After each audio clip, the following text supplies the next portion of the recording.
Tetapi yang saya lihat, saya perhatikan di sini perjumpaan saya dengan Bapak Uskup itu mengubah saya.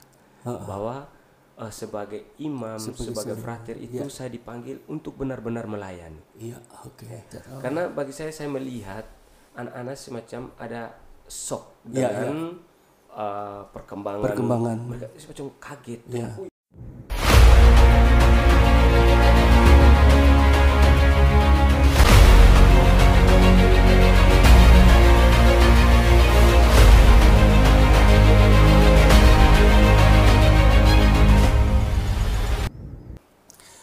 Sobat Komsos yang terkasih, jumpa kembali dalam bincang-bincang Komsos Keuskupan Manokwari Sorong Bikom dari Komsos Keuskupan Manokwari Sorong.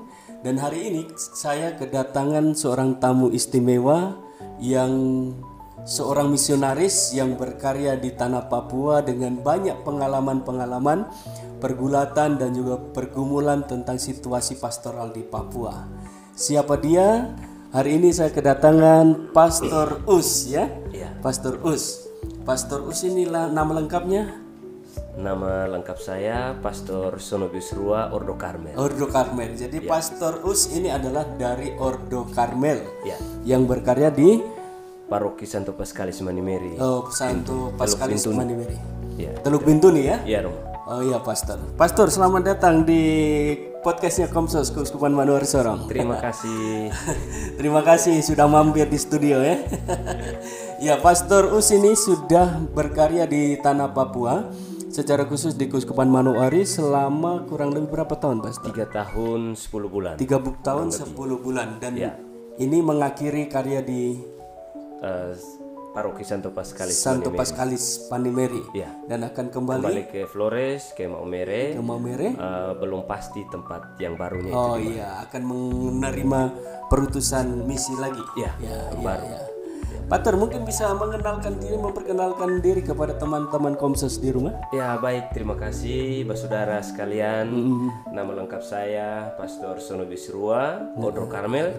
Biasa dipanggil itu Pastor Us. Pastor Us. Dan lebih familiar Pastor Usrua. Usrua. Usrua.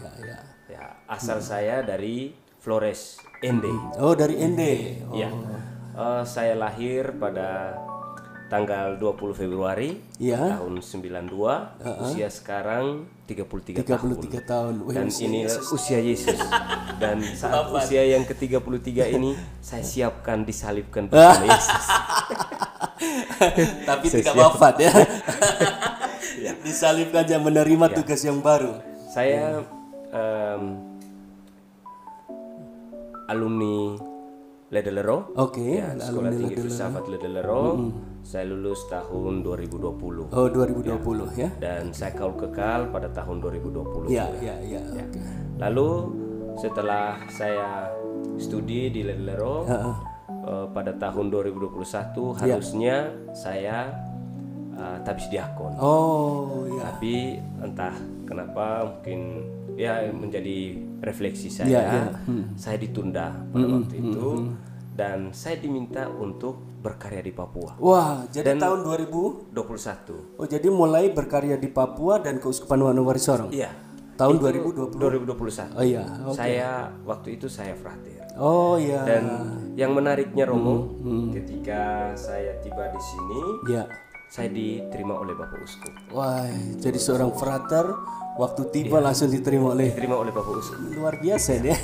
Lalu ada hal yang berkesan bagi saya dengan latar belakang saya sebagai frater di Flores dengan standarnya sekian. Tetapi yang saya lihat, saya perhatikan di sini perjumpaan saya dengan Bapak Uskup itu mengubah saya. Bahwa sebagai imam, sebagai frater itu saya dipanggil untuk benar-benar melayani. Pengalaman berkesan ketika saya berjumpa dengan Bapak Uskup di ruangan beliau, di kantor, lalu Bapak Uskup mengantar saya ke kamar. Dan kamar yang pertama saya datang adalah kamar yang saat ini saya tempati dan untuk saya pulang. Untuk pulang. Jadi macam waktu pertama datang di kamar itu, sekarang mau pulang di kamar itu. Dan ini menjadi refleksi bagi saya. Dan yang paling berkesan itu ketika Bapak Uskup pada waktu itu antar saya ke kamar itu, lalu membereskan tempat tidur, mengecek air di kamar mandi. Monsinyur nih, Bapak Uskup ini. Bapak Uskup ini. Saya terkejut. Saya terkejut dan saya bilang, Bapak biarkan saya sendiri yang tidak kau tamu. Jadi konsep dari Flores nih berbeda, runtuh semuanya. Lalu Bapak Uskup setelah keluar dari kamar, Bapak Uskup pesan, nanti kita makan siang jam 1. Oke, lalu saya pergi makan. Sampai di kamar makan, sudah kita bagi sama-sama. Selesai makan, saya minta Bapak Uskup biar piring saya yang cuci. Ya, Bapak Uskup tidak, saya masih bisa. Saya kaget, saya bilang, jadi Uskup cuci piring sendiri ya? Saya bilang, saya di sana, biasanya itu waktu saya frater-frater, kalau yang kakak senior, ya pasti kita adik-adik yang cuci. Tapi di sini perjumpaan saya dengan Bapak Uskup. Seorang Uskup nih? Iya, artinya Bapak Uskup mau melayani diri sendiri. Iya. Nah dari situ mengubah saya, yang selama di sana bahwa ketika kita merenungkan bilang kita dipanggil untuk melayani itu, ternyata tidak juga. Tapi ketika perjumpaan saya dengan Bapak Uskup, ternyata ini panggilan sesungguhnya. Jadi hanya berjumpa, melihat dan mengalami saja sudah membuat sesuatu. Iya, benar. Lalu setelah itu kita sama-sama di sini, saya kurang lebih 1 minggu di sini. Dan semua saya ikut dengan Bapak Uskup. Bapak Uskup tidak punya sopir pribadi kan? Jadi Uskup yang nyetir sendiri dan saya di samping. Lalu kita bisa bercanda dengan Bapak Uskup itu macam saudara. Padahal ini seorang frater nih. Iya, saya frater. Artinya saya merasa bahwa saya tidak layak. Iya. Lalu hal yang paling berkesan lagi pada waktu itu, saya mau ke tempat yang baru ini, ke Manimeri. Waktu itu Bapak Uskup pesan malam setelah makan, nanti besok kita pagi, kita jam 6 berangkat ke pelabuhan. Ya, lalu saya keluar dari kamar setelah bereskan semua, saya antar tas saya ada 2 tas, tas satu saya pakai, lalu tas satu saya tenteng. Sampailah di mobil, Bapak Uskup sudah buka bagasi. Lalu saya simpan tas. Kita jalan sambil cerita-cerita dan sebagainya. Sampai di pelabuhan, Bapak Uskup buka bagasi mobil. Saya baru angkat tas yang satu untuk pakai, lalu saya mau tenteng. Bapak Uskup sudah bawa tas dan antar saya sampai di tempat duduk, di tempat tidur di kapal. Lalu pesannya begini, kok itu baru frater, kok tidak ada apa-apanya. Kau pergi ke Manimeri, kau jangan sombong, kau jangan malas. Kau itu baru frater, kau tidak ada apa-apa. Layanilah umat itu dengan baik. Dan sampai saat ini, Romo, kata-kata Bapak Uskup yang terakhir di pelabuhan itu terus terngiang. Dan itu saya coba nyatakan dalam karya dan pelayanan saya di sana. Saat saya tiba di Manimeri, dengan situasi Papua yang sedikit berbeda. Lalu di sana bersama dengan pastor paroki saya, Pastor Fidelis Nili. Fidelis Nili senior saya di atas saya beberapa tahun.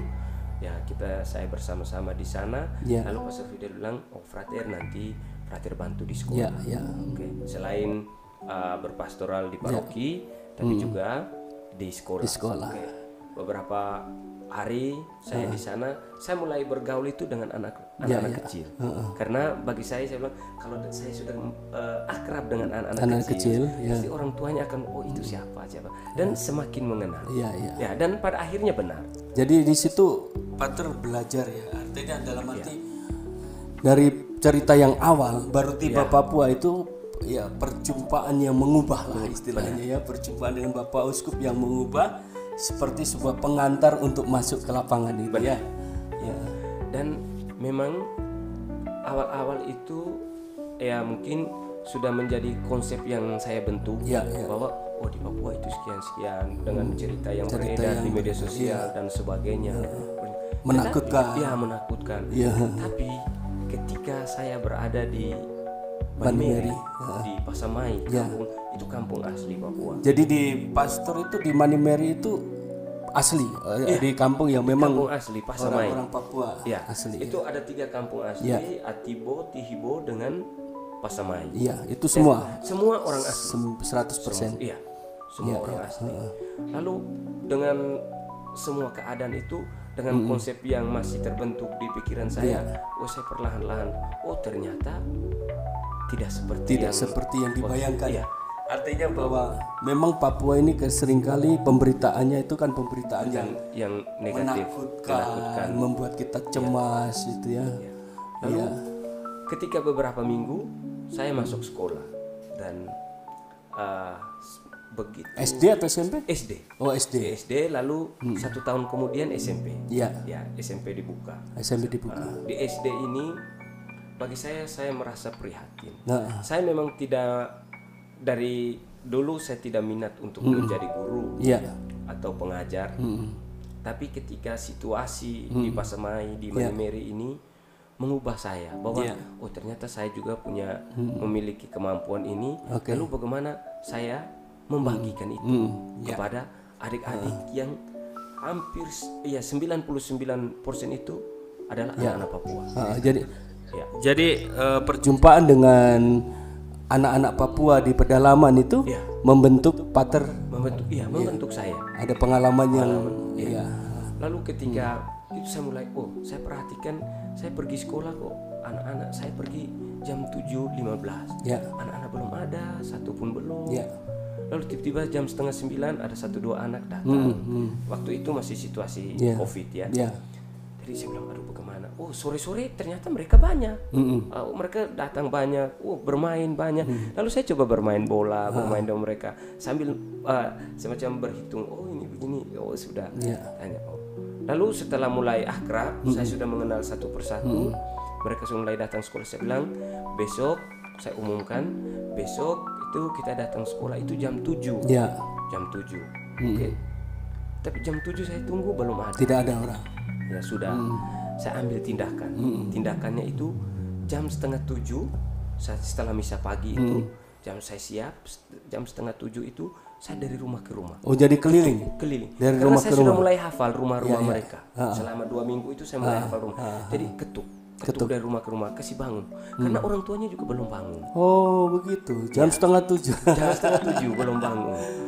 Saya bangunkan. Pergi sekolah. Ada yang lari, ada yang lari ke hutan. Ada takut yang takut. Bilang, untuk apa? Sudah. Tapi saya terus. Kampung besar kan? Kampung lumayan besar. Kampung besar. Iya. Anak-anak kurang lebih murid itu sekitar 70-an. Banyak. Ya. Untuk sebuah kampung. Lalu saya bertemu, sampai di sana ada yang belum mandi, saya coba mandikan. Dan orang tuanya belum bangun. Lalu saya mulai itu saya pelajari. Kenapa mereka belum bangun? Ternyata mungkin dengan kebiasaan mereka berburu, sehingga malam itu tidak bisa tidur lebih awal. Mereka ada yang berburu begitu ya. Tidurnya itu mungkin jam 2, jam 3, sehingga pagi otomatis jam 9 baru bangun. Sehingga anak-anak itu dalam tanda kutip kurang diperhatikan dengan baik. Mereka punya kebutuhan untuk pergi sekolah.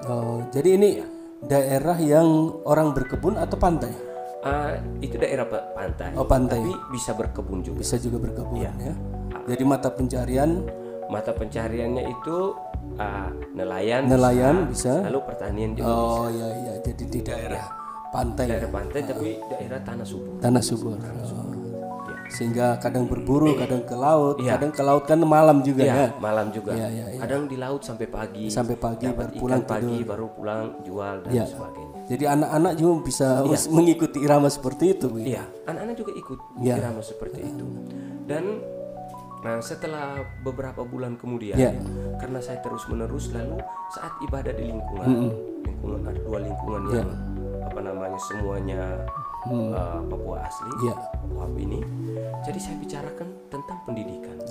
Saya bilang gini, Bapak Ibu, saat ini memang kita masih punya hak ulayat banyak. Betul. Tapi besok-besok, percaya atau tidak percaya, anak-anak ini akan berkelahi. Karena apa? Hak ulayat sudah habis. Nanti mereka akan berebut. Kalau tidak sekolah, nanti besok-besok kalian akan menjadi penonton. Dan itu saya gaungkan terus. Terus. Pentingnya tentang pendidikan pendidikan. Saya bilang senjata yang paling ampuh untuk merubah semuanya itu adalah pendidikan. Dan memang itu saya lakukan. Saya tidak sekedar bicara, tapi saya buat. Saya lakukan. pagi saya setiap hari itu saya pergi cari anak-anak untuk datang sekolah, dan hampir sebagian besar itu belum bisa baca dengan baik. Ya. Kelas berapa itu belum bisa baca? Itu kelas 3, 4, kelas 3, bahkan 4. sampai kelas 6 belum bisa baca baik. Kasihan, bahkan yang SMP SMA belum bisa baca. Lalu, artinya baca lancar ya? Iya, baca mungkin lancar. Bisa membaca pelan-pelan, tapi untuk membaca lancar belum ya? Itu benar. Dan memprihatinkan. Betul. Artinya dalam refleksi pendidikan gratis, semua ditanggung pemerintah. Tapi bukannya menuju ke arah yang lebih baik, tapi justru semakin macam buruk.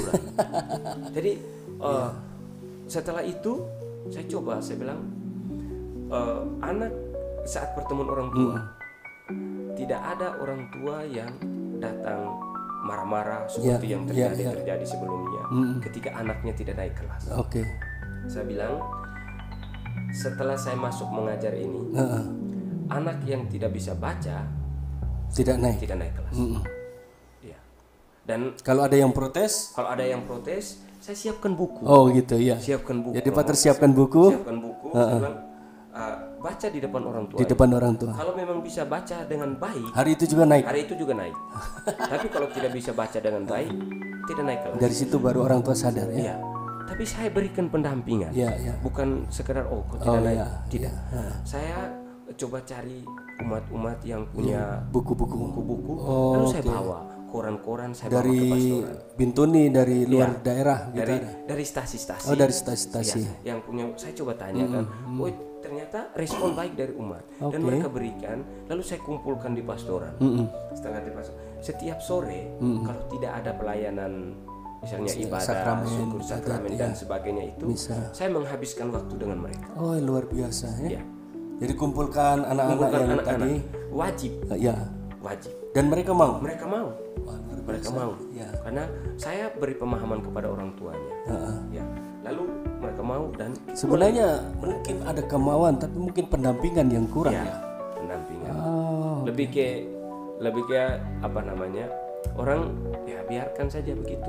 Artinya kalau memang kita mau belajar secara mandiri, bagi saya setelah saya alami hidup bersama dengan anak-anak Papua di Pasemai, itu tidak bisa. Kalau hanya suruh nanti kamu di rumah belajar, jangan baca, belum sampai ke tahap itu. Jadi memang harus paksa sedikit datang, kita dampingi, ayo kita paksa untuk membaca. Benar. Karena bagi saya melihat anak-anak semacam ada shock dengan perkembangan. Mereka semacam kaget. Ternyata ini semua. Tapi mereka belum paham dengan baik. Lalu saya coba, setelah itu saya berikan pendampingan dan sebagainya. Saya latih yang memang yang tidak bisa sama sekali, saya latih. Dan pada akhirnya saat ini Romo, yang dulunya kelas 3 belum bisa baca, sekarang setelah kelas 5, 6 sudah baca. Sudah lancar. Bahkan sudah membaca di gereja. Jadi lektor. Luar biasa. Dan bagi saya efek dari pendidikan yang baik itu ke semua bidang, termasuk di gereja sekalipun. Mungkin ini juga berkaitan dengan pendidik ya. Jadi bukan hanya mengajar di kelas, tapi memang mengorbankan waktu. Di luar kelas pun kita harus berjuang. Benar. Tapi memang dasarnya memang kita punya kemauan untuk mengembangkan. Kalau tidak ada, kalau seandainya saya waktu itu berpikiran bilang, saya mengajar karena cukup di sekolah saja. Berarti saya bilang, saya dibayar berapa? Saya tidak pernah pikir itu.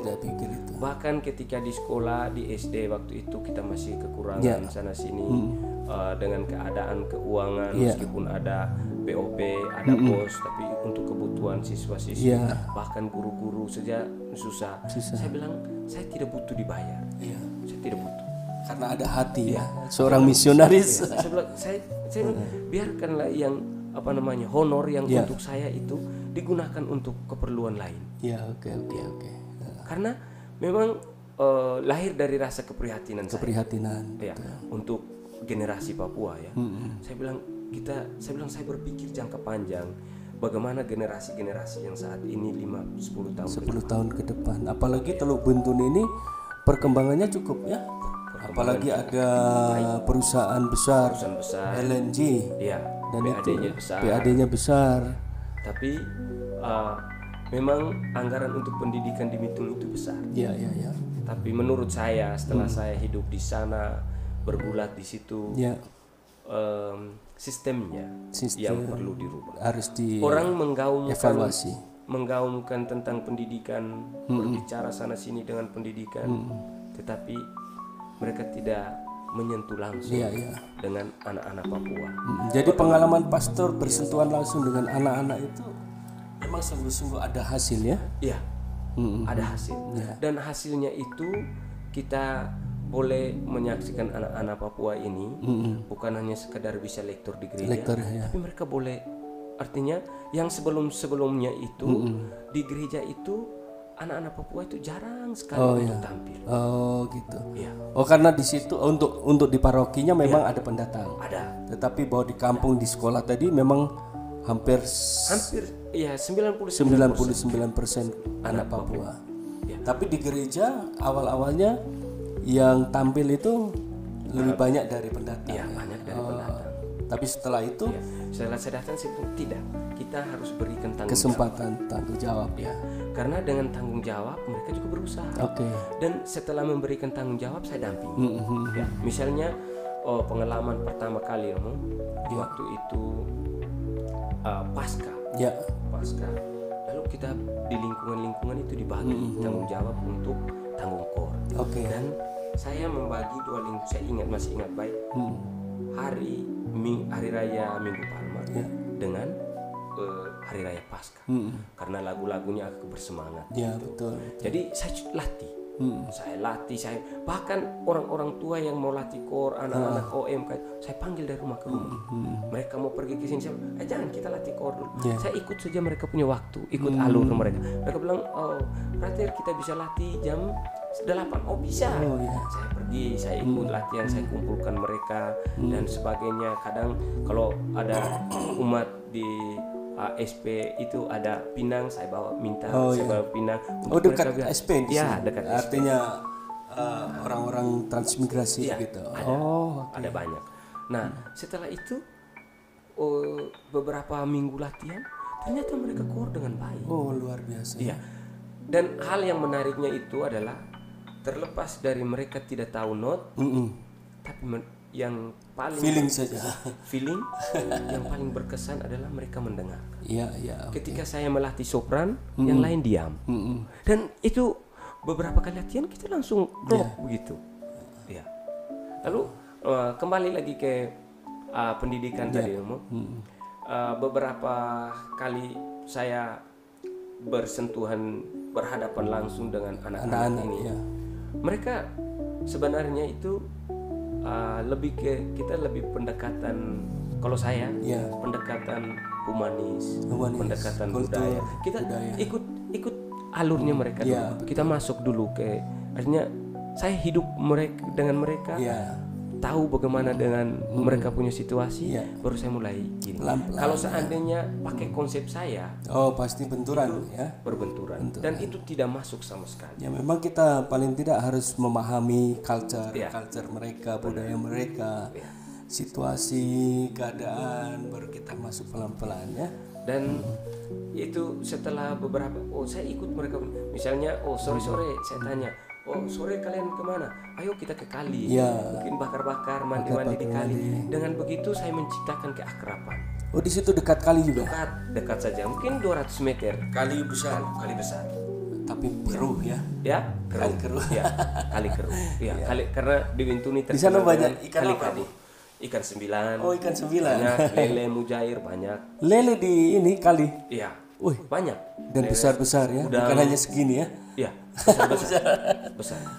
Udang, kepiting. Memang di daerah situ memang penghasil udang, kepiting Setelah beberapa waktu, pernah satu kali saya bawa anak-anak ke kali. Lalu tidak hanya sekedar bawa. Saya punya konsep bahwa edukasi. Itu pendidikan itu bukan hanya terletak di ruangan kelas.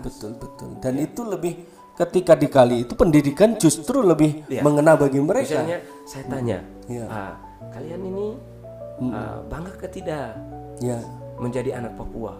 Oh kami bangga. Oh kenapa? Karena kami Tuhan beri tete manis, beri kami alam yang indah. Ya kita kalau kita tidak jaga hutan, berarti kita tidak bisa lagi makan daging. Burung-burung sudah hilang. Ini memberikan pemahaman sederhana. Dan Romo, saya waktu di sana itu saya pernah buat ada 2 film. Film pertama itu berkaitan dengan Laudato Si juga, keutuhan ciptaan, berkaitan dengan bagaimana kita menjaga alam, hutan yang menjadi rumah kita bersama, dan itu harus kita jaga. Karena bagi orang Papua, hutan itu menjadi pasar, di mana mereka ambil daging tanpa bayar, ambil sayur tanpa bayar.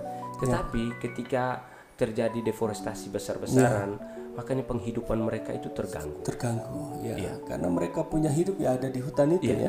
Dan film yang kedua itu berkaitan dengan kritik saya terhadap pendidikan.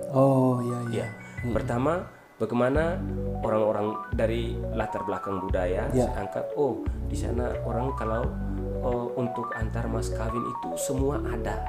Dalam artian mau kain timur berapa ratus juta, 100 juta, 90-an juta, itu saat harinya yang sudah ditentu jatuh tempo itu pasti ada. Tapi ketika kita minta fotokopi 30.000, 20.000 atau beli pensil susah sekali. Tapi kalau urusan ini fenomena benar. Dan ini bukan hanya terjadi di sana di Bintuni, di Manimeri. Tapi ini terjadi di kampung halaman saya juga. Kalau untuk adat semua berjuang. Harus ada. Tapi untuk kebutuhan pendidikan. Lalu saya memberikan kritik terhadap pemerintah kabupaten juga. Bahkan saya juga disorot. Saya bilang tidak masalah. Memang kita kritikan itu adalah obat bagi saya. Ketika bukan karena kebencian. Karena begini, pendidikan gratis itu memang baik. Tetapi tanpa memperhatikan sistem yang baik, kasihan anak-anak pendidikannya, peserta didik yang menjadi korban. Dan memang saya kritik juga terhadap guru-guru. Saya bilang ada pernyataan-pernyataan yang bagi saya menyakitkan. Misalnya pernyataannya begini, terserah kamu mau nakal-nakal, mau pintar-pintar, mau bodoh-bodoh, yang penting saya tetap dapat gaji. Bagi saya ini sangat disayangkan ketika bahasa-bahasa seperti ini keluar dari mulut seorang pendidik.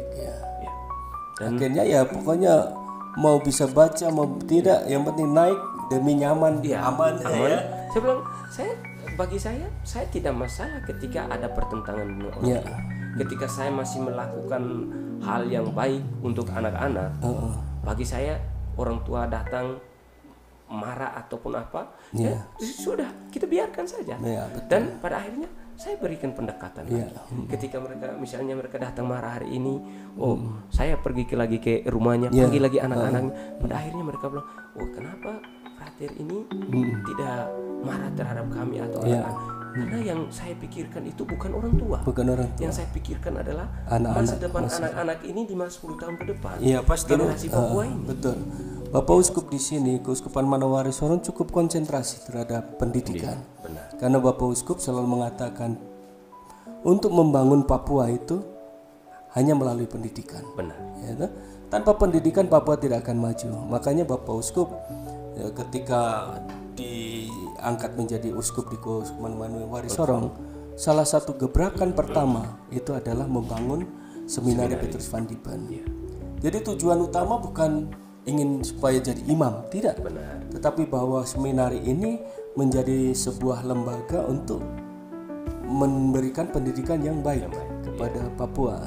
Karena hanya pendidikan yang bisa. Hanya pendidikan. Maka seperti yang Pastor alami itu, bahwa melalui pendekatan-pendekatan pendidikan, anak-anak Papua itu sebenarnya cukup bagus, bukan tidak bisa. Tapi mereka tidak diberi kesempatan yang baik. Pendampingan lah paling tidak ya. Selain kesempatan yang baik, tapi pendampingan yang karena terbukti Seminari Petrus Van Diepen awal-awal itu kan anak-anak dari pedalaman semua. Anak-anak yang sekolah dasarnya basicnya itu lemah. Tapi ternyata ketika didampingi, benar. Wah ternyata sampai sekarang kuliah dari luar negeri apa semua. Anak-anak hebat-hebat. Ya. Dan waktu di sana itu anak-anak Papua yang saya alami di sana itu, mereka tidak, menurut saya, hanya karena kesempatan itu dengan pendampingan punya bakat yang bagus, menyanyi, bermain musik, itu ya mungkin karena pendampingan intens, pendampingan yang intens. Karena kalau kita seperti tadi saya bilang, kalau kita mendampingi dengan konsep kita, memang kesulitan, berbenturan. Tapi kalau kita sudah masuk, beradaptasi langsung dengan mereka, itu semuanya itu bisa berjalan baik. Memang ada 1-2 yang kita bicara 1 kali, belum 2 kali, belum tidak apa-apa, kita panggil, rangkul terus. Bahkan ketika mereka pergi menghindar dari kita kejar terus. Dan pada akhirnya mereka sadar. Karena orang Papua itu sebenarnya pendekatan kita itu adalah pendekatan dari hati. Itu paling mengena lah. Kalau kita betul-betul mendekati dengan tulus, dengan jujur, dengan penuh cinta, orang Papua itu amat sangat baik. Sangat baik. Dan ini pengalaman pastoral saya di sana, Romo. Saya di sana itu selain bantu di sekolah, lalu kita ada usaha mandiri dengan pelihara ternak. Oh begitu ya? Ya, ternak B2. Oh. Ada berapa ratus ekor? Oh tidak. Ya, hanya belasan ekor. Belasan ekor ya. Tapi yang menariknya, saya pelihara tapi tanpa kebun. Oh. Lalu dari mana saya ambil makanan? Saya bilang saya punya kebun adalah kebun mama Papua. Oh ya. Maksudnya bagaimana itu? Maksudnya mama Papua ini kerjanya rajin sekali. Dan mereka punya kebun besar-besar. Ya. Karena pendekatan saya dengan mereka, baik mama-mama Protestan maupun mama-mama yang Katolik, mereka mereka bilang, pastor, kalau pastor mau biar ambil di kampung. Jadi saya pergi, saya ikut dengan mereka ke kebun, mereka makan apapun saya makan, bahkan termasuk makan buah merah. Iya, yang awal-awalnya itu kita tidak terbiasa. Di Flores itu kan tidak ada. Buah merah. Lalu sampai di sini sayur itu. Sayur buah merah. Lalu sayur gedi yang licin. Saya belum pernah makan, tapi ketika sampai di Papua itu saya harus makan. Dan dengan makan yang mereka masak itu mereka merasa bahwa saya ternyata saya sudah jadi seperti mereka dalam artian saya menghargai mereka dan sebagainya. Dan memang betul-betul menghargai. Dan ketika mereka tanya, pastor enak? Saya bilang, saya setiap kali makan makanan yang dimasak oleh Bapak Ibu, saya tidak pernah merasa bahwa makanan itu tidak enak. Karena begini, yang paling pertama itu saya ingat akan usaha dan perjuangan Bapak Ibu sampai membuat makanan ini masak. Dan lalu ketika saya hanya tinggal makan baru saya bilang tidak enak, itu sangat memalukan, menyakitkan mereka juga.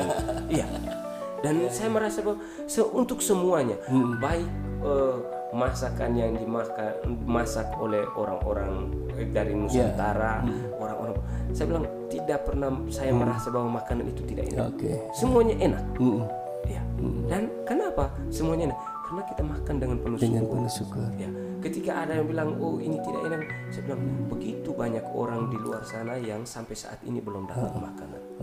Dan mungkin Romo, saya waktu Frater kemarin juga mendalami Teresa Calcutta, sehingga ajaran-ajarannya itu juga bisa mempengaruhi saya. Dan saya merasa bahwa ketika saya berada di Pasamai di Papua ini, saya merasa saya sebagai alat yang dipakai Tuhan untuk membantu. Macam Santa Teresa, pensil Tuhan. Dan refleksi yang menarik dari Santa Teresa Calcutta ini bahwa saya punya perbuatan yang baik itu ibarat setetes air di tengah samudra. Tapi air itu akan kekurangan. Kekurangan satu tetes itu. Samudra itu akan kekurangan satu tetes itu. Dan itu saya coba lakukan. Dan saya terinspirasi juga dengan Teresa Lisuk bahwa dia bilang, saya tidak melakukan hal-hal yang besar, tetapi saya melakukan hal-hal yang kecil dengan cinta yang besar. Dan itu saya coba lakukan. Berhadapan dengan situasi anak-anak sekolah yang sedemikian, lalu saya terus menerus, saya tidak putus asa. Setiap hari saya terus menerus. Bahkan ketika berhadapan dengan orang muda, ketika kita sudah sepakati, jam 4 kita ada kegiatan, kita mulai kegiatan, tapi kita tunggu sampai jam 6, tidak apa, itu berkelanjutan. Namun di sela-sela itu saya tetap memberikan edukasi, memberikan pemahaman bagaimana kita mesti menghargai waktu dan sebagainya. Luar biasa ya, Pater.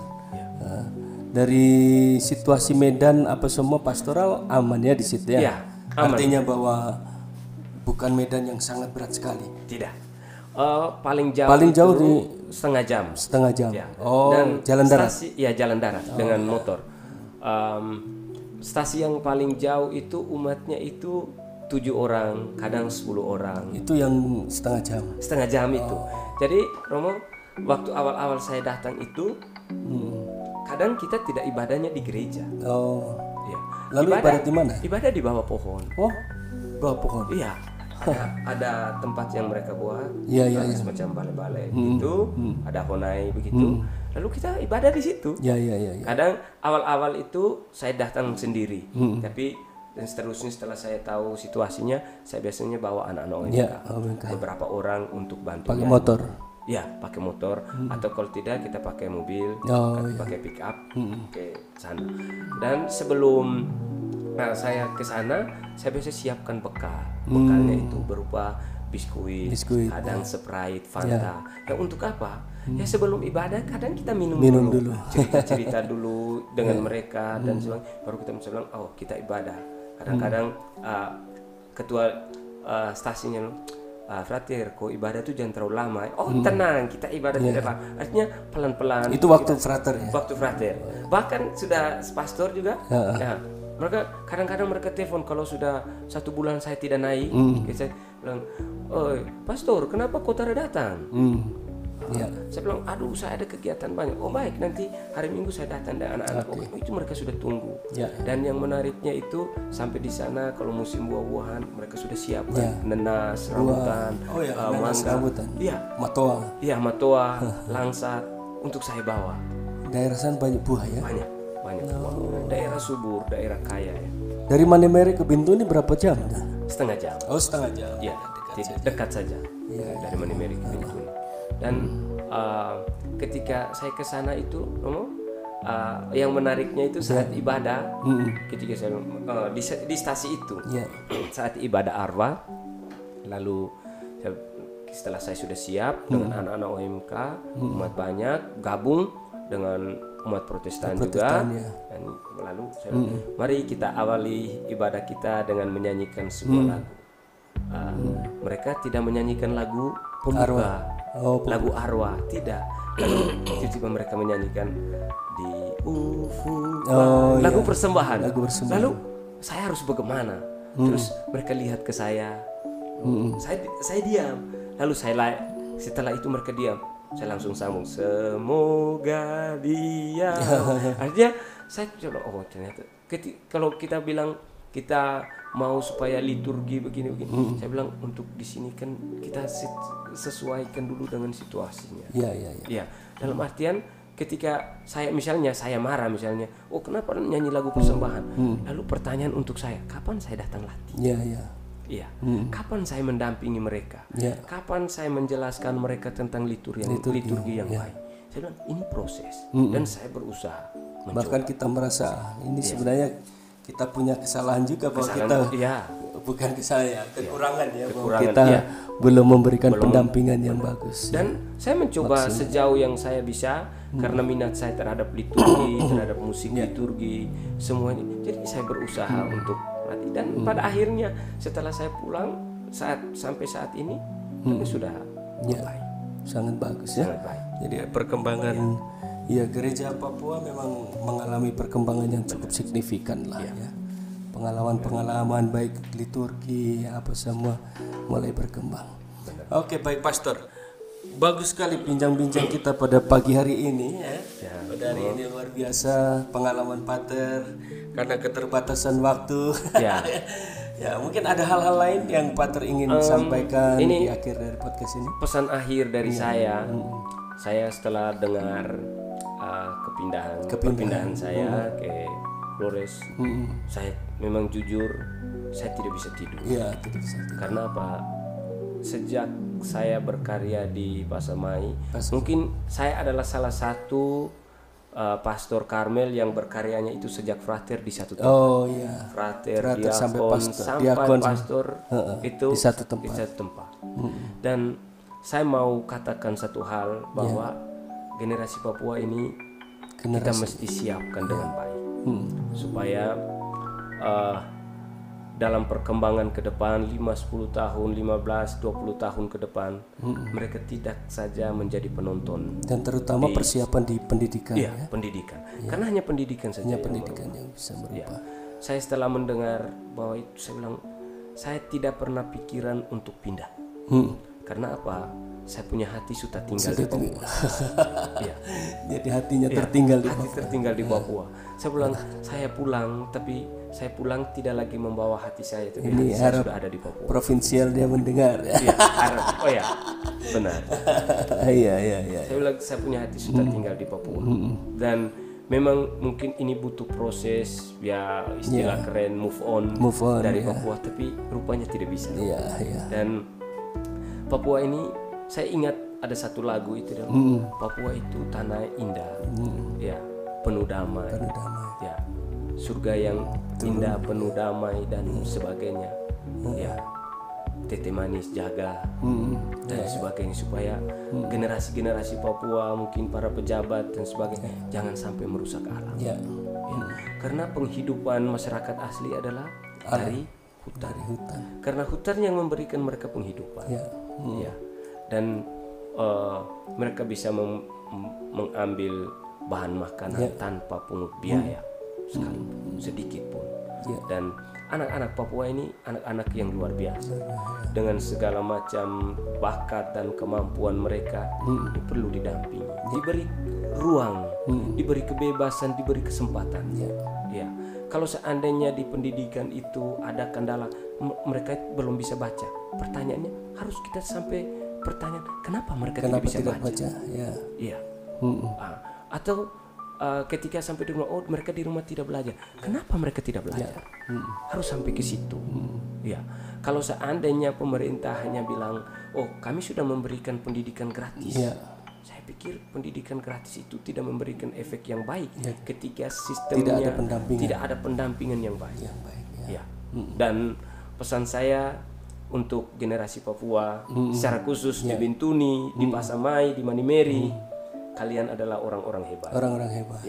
Dan saya punya hatian, saya punya perhatian, saya punya hati itu untuk kalian semua. Semoga kalian mendengar.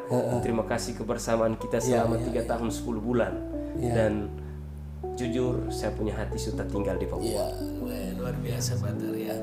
Baik Pater Us Rua. Terima kasih banyak bincang-bincang kita pada kesempatan ini. Luar biasa, supaya mudah-mudahan bincang-bincang kita hari ini memberikan inspirasi tentang pendidikan, tentang pastoral yang ada di Keuskupan Manowari Sorong ini. Sekali lagi Pater, terima kasih kebersamaan kita di Keuskupan Manowari Sorong. Terima kasih. Selamat menjalankan tugas perutusan misi yang baru. Amin. Kita masih mendengar, ingin mendengar dari kemana lagi. Saya juga berterima kasih kepada Bapak Uskup Manokwari Sorong karena perjumpaan dengan beliau mengubah saya bahwa menjadi pastor itu bukan untuk dilayani oleh umat, tapi kita mesti siap sedia kapanpun untuk melayani. Dan melayani itu bukan saja merayakan ekaristi, ibadah dan sebagainya, tapi melayani lebih pada nilai-nilai kemanusiaan. Dan itu yang menurut saya untuk di Papua, kalau kita hanya berbicara di atas mimbar itu mudah sekali. Kita bicara soal pendidikan, soal budaya di atas mimbar mudah sekali. Tapi bagaimana kita terjun langsung bersama dengan mereka, kita berbicara pendidikan itu bukan hanya sekedar berbicara, tapi langsung dengan tindakan nyata. Dan itu memang cukup berat, tapi ketika kita punya hati untuk melayani, saya yakin dan percaya bahwa kalau kita, untuk saya pribadi, bahwa sepemahaman dengan Teresa Calcutta bahwa saya hanyalah alat yang dipakai Tuhan untuk membantu, untuk melayani saudara-saudara saya di Manimeri, secara khusus di Pasamai, dan salam hangat saya untuk saudara-saudara saya di Pasamai, bapak-bapak, mama-mama Papua dong di sana. Saya terima kasih. Pelayanan saya di tempat ini bukan dibentuk oleh saya. Saya tidak membentuk bapak ibu, pace, mace dan sebagainya, tetapi mereka lah yang membentuk saya. Dalam kesederhanaan mereka membentuk saya, memberikan yang terbaik dari diri mereka itu untuk saya. Dan itu menjadi berkesan, sehingga ketika diberi pilihan, kalau seandainya saya diberi pilihan oleh pimpinan, apakah engkau kembali ke Maumere, kembali ke Flores, atau menetap di Papua, saya akan katakan sampai akhir hidup saya akan mau melayani di tanah Papua. Karena apa? Saya sudah jatuh cinta dan sapu hati sudah tinggal. Terima kasih. Luar biasa. Baik Pater, terima kasih banyak untuk kedatangannya di Komsos Keuskupan Manokwari Sorong. Inspirasi, cerita-cerita, bincang-bincang yang menginspirasi, ya. Baik Sobat Komsos yang terkasih, demikianlah bincang-bincang Komsos atau Bikom. Pater, kami punya nama program ini Bikom.